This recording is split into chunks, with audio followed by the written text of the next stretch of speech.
Hi hello' মৰমৰ বন্ধু বান্ধৱী সুজিত গগৈ এটা নতুন ভিডিঅ'লৈ আপোনালোকক স্বাগতম জনাইছোঁ। আজি মই গৈ আছোঁ যোৰহাটত অৱস্থিত বাবা ৰামদেৱ মন্দিৰ। ভিডিঅ'টো সম্পূৰ্ণভাৱে চাই যাব। বাবা ৰামদেৱ মন্দিৰৰ সকলো দৃশ্যাংশ আপোনালোকক দেখাই যাম। আৰু আৰতি কি সুন্দৰভাৱে হয় বাবা ৰামদেৱ মন্দিৰত সন্ধিয়া পৰত। সকলোবোৰ দেখাই যাম, চাই যাব।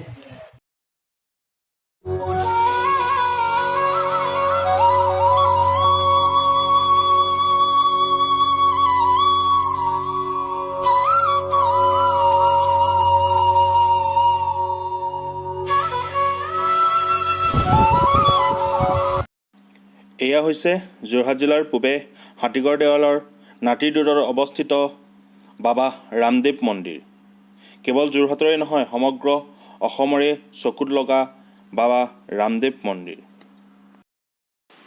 এই স্থানত চেণ্ডেল ৰখা হয়, ধুনীয়াকৈ ষ্টেণ্ড বনাই থোৱা আছে। আমিও চেণ্ডেলযোৰ ইয়াত খুলি ৰাখি দিলোঁ। এতিয়া আমি ওপৰলৈ উঠি যাওঁ আৰু আপোনালোকক দেখাই যাম বাবা ৰামদেৱ মন্দিৰৰ সকলো দৃশ্যাংশ। ভিডিঅ'টো সম্পূৰ্ণৰূপে চাই যাব, সকলোবোৰ দেখাই যাম।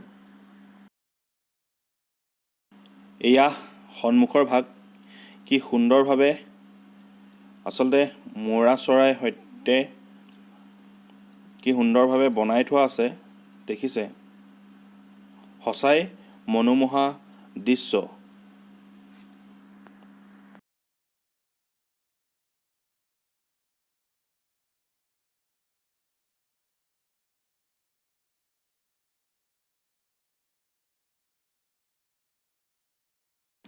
ভগৱান বিষ্ণুৰ আন এক অৱতাৰ ৰামদেৱ।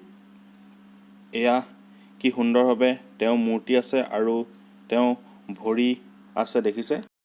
মন্দিৰৰ চাৰিওফালে অংকিত বিষ্ণু আৰু শ্ৰীকৃষ্ণৰ খণ্ডবোৰ একোটা মহিমা মণ্ডিত কাহিনী বুজাইছে। কি সুন্দৰভাৱে চিত্ৰ অংকন কৰি থৈছে। এয়া হৈছে ডালিবাইৰ মূৰ্তি, কি সুন্দৰভাৱে বনাই থোৱা আছে। ডালিবাই মানে গছত পাইছিল কাৰণে ডালিবাই বুলি কয়। আৰু বিশেষ নাজানো, তেওঁৰ সম্পৰ্কে আপোনালোকে জনাব। সঁচাই মন্দিৰভাগ কি সুন্দৰভাৱে বনাই থোৱা আছে। তেওঁ সকলোবোৰ লীলা আচলতে চিত্ৰৰে অংকন কৰি থৈছে। আৰু কি সুন্দৰ পৰিৱেশ।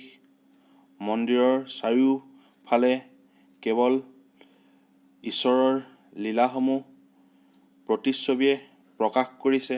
আচলতে বাবা ৰামদেৱ মন্দিৰৰ আধ্যাত্মিকতা পৰিৱেশটোৱে দিয়ে মানুহৰ মনত মানসিক প্ৰশান্তি। সকলো দুখ বোজা পাহৰাই পেলাই নিমিষতে। সকলোবোৰ দৃশ্য সঁচাকৈ মনোমোহা। ভগৱান শ্ৰীকৃষ্ণৰ অৱতাৰ আন এক ৰূপ নৃসিংহ। এয়া নৃসিংহ কি সুন্দৰভাৱে আছে। আৰু সঁচাই মন্দিৰৰ এয়া পৰশুৰামে কিদৰে মূৰ কাটি হাতত লৈছিল, চিত্ৰৰে অংকন কৰি থাকে। ভগৱানৰ অৱতাৰে কেনেদৰে ভৰিৰে তেওঁ পৃথিৱী দাঙিছিল, দেখাইছে চব। আপোনালোক যদি বাবা ৰামদেৱ মন্দিৰলৈ অহা নাই, আহিব। সঁচাকৈ ইয়ালৈ আহিলে আপোনালোকৰ মনটো পবিত্ৰ লাগিব।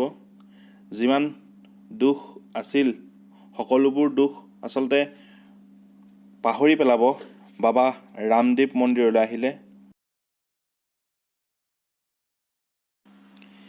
এয়া গণেশ বাবা মূৰ্তি, কি সুন্দৰভাৱে অংকন কৰি থৈছে চাওক এবাৰ।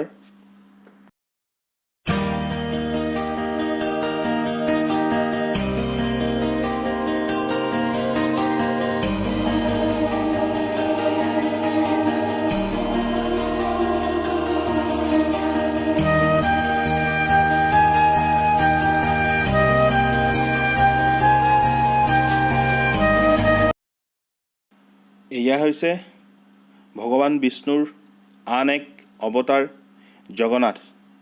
কি সুন্দৰভাৱে আচলতে জগন্নাথ মূৰ্তিভাগ আছে, দেখিছে? বাবা ৰামদেৱ মন্দিৰৰ ৰূপটো আচলতে এপাহ পদুম ফুলৰ আকাৰত বনাই থোৱা আছে। কি সুন্দৰভাৱে দেখিছে ওপৰ ভাগ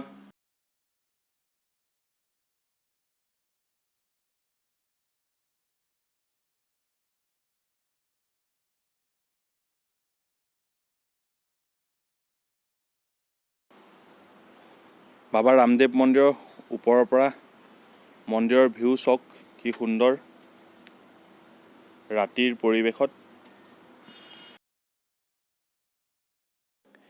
এয়া আৰতি আৰম্ভ হৈ গ'ল। এবাৰ আৰতি শুনকচোন আপোনালোকে।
এয়া হৈছে অনন্ত শয্যা আৰু ভগৱান শ্ৰীকৃষ্ণ কিদৰে তেওঁ অনন্ত শয্যাত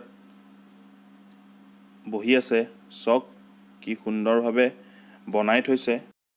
যোৰহাট জিলাখন সাংস্কৃতিক নগৰী বুলি কোৱা হয় আৰু এতিয়াৰ পৰা যোৰহাট জিলাখন সাংস্কৃতিক নগৰী আৰু তীৰ্থনগৰীলৈ ৰূপান্তৰিত কৰিছে বাবা ৰামদেৱ মন্দিৰে। সঁচাই ৰামদেৱ মন্দিৰৰ ভগৱান শ্ৰীকৃষ্ণৰ লীলাৰ প্ৰতিচ্ছবিবোৰে তীৰ্থনগৰীলৈ ৰূপান্তৰিত কৰিছে যোৰহাট। যদি মোৰ ভিডিঅ'টো চাই ভাল পায় লাইক কৰিব, শ্বেয়াৰ কৰিব এণ্ড ছাবস্ক্ৰাইব কৰিব। ধন্যবাদ।